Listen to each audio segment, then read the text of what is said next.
So another compressor breakdown, guys. This one is new. This one only 1 month. So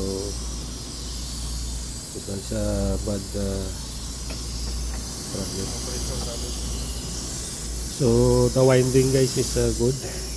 Only the mechanical, there is a problem from the mechanical. So the compressor is coming high amp. So we need to replace this one, guys.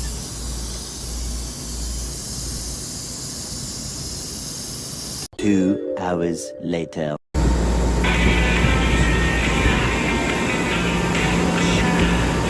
Now finish. It is already the compressor.